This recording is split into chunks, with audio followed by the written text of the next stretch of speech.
है। अगर ऐसा ना हो कि आम आदमी पार्टी के जो प्रदर्शनकारी हैं, समर्थक हैं, अगर उग्र हो जाते हैं तो उनके ऊपर वाटर कैनन भी चलाया जा सकता है। ये कानून व्यवस्था कायम करने के लिए पुलिस की तरफ से एक्शन लिया जाता है। दुर्गेश पाठक हमारे साथ जुड़ गए हैं। दुर्गेश जी, मांग क्या है और उसके पीछे तर्क क्या है? देखिए, कल सुप्रीम कोर्ट का जो डिसीजन आया उसने ये बता दिया कि एलजी साहब और भारतीय जनता पार्टी जो पिछले 2.5 महीने से करने की कोशिश कर रहे हैं दिल्ली के अंदर, वो गैर संवैधानिक था, वो कानून के खिलाफ था। अब प्रश्न ये उठता है कि एलजी साहब की भूमिका संरक्षक के रूप में है कि वो संविधान के संरक्षक के रूप में काम करेंगे। जब संरक्षक ही खुद भारत के संविधान की धज्जियां उड़ाना शुरू कर दे तो क्या ऐसे व्यक्ति के हाथ में डेमोक्रेटिक इंस्टीट्यूशन सुरक्षित हैं? नहीं है। ऐसे व्यक्ति को अपने पद पे बने रहने का कोई अधिकार नहीं है, उसको इस्तीफा देना चाहिए। जिस व्यवस्था का आप विरोध कर रहे हैं वो तो पीठासीन अधिकारी सत्य शर्मा की तरफ से दी गई है। एलजी का उसके अंदर क्या रोल है? एल्डरमैन का अपॉइंटमेंट गलत तरीके से किसने किया? एलजी ने किया।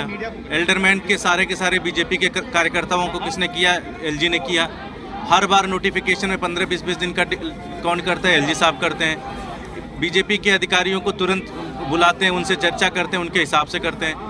एलजी साहब भारतीय जनता पार्टी के एजेंट है और भारतीय जनता पार्टी का एजेंट कभी भी संविधान की सुरक्षा नहीं करेगा, इसलिए उनको पद से इस्तीफा देना चाहिए। आम आदमी पार्टी लगातार प्रदर्शन कर रही है, शायद एक और मौका है आपके लिए, क्योंकि कल सीबीआई ने बुला लिया मनीष जी को एक्साइज पॉलिसी में इंटरोगेशन के लिए। आपको भी पता है पिछले 1 साल से यही चल रहा है, बदनाम करने की कोशिश की जाती, कुछ है नहीं। पहले भी कोऑपरेट किया था, आगे भी कोऑपरेट करेंगे। मांग यहाँ पर अगर पूरी नहीं होती है, क्योंकि पहली बार तो आप एलजी के इस्तीफे की मांग कर नहीं रहे हैं, जाता हुआ ये मामला कहाँ दिख रहा है? मेयर मिल जाएगा या नहीं मिलेगा चौथी बार भी? नहीं, अगर कल के बाद भी मेयर नहीं मिलता तो भारतीय जनता पार्टी और एलजी साहब से ज़्यादा निर्लज्ज आदमी कोई नहीं हो सकता।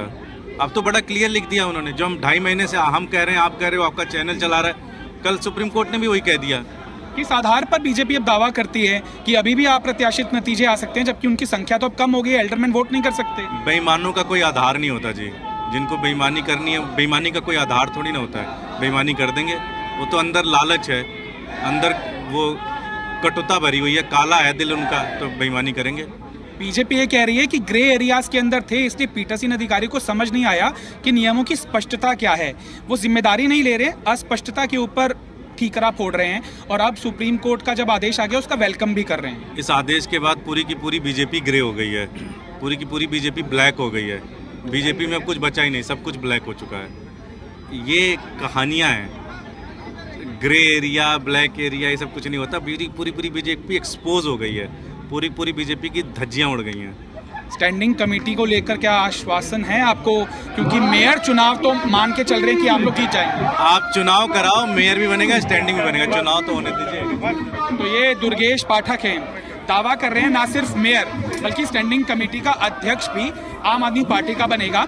हालांकि जो आंकड़े हैं वो फेवर नहीं कर रहे हैं आम आदमी पार्टी को, क्योंकि जो 6 सदस्यों का चुनाव होना है एमसीडी की संभावित सदन की चौथी बैठक के अंदर, संभावना ज़्यादा इसी बात की है कि जो 6 मेंबर चुने जाएंगे उनमें से 3 तो आम आदमी पार्टी के पक्के हैं, 2 बीजेपी के पक्के हैं। जो छठा मेंबर है उसमें बीजेपी का पलड़ा ज़्यादा भारी है। और जो 12 जोन के इलेक्शन होने हैं जहां पर एल्डरमैन को वोटिंग का राइट है, उसके कारण बीजेपी अभी तो चुनाव के अंदर 4 जोन जीतती हुई नजर आ रही थी, लेकिन एल्डरमैन की भूमिका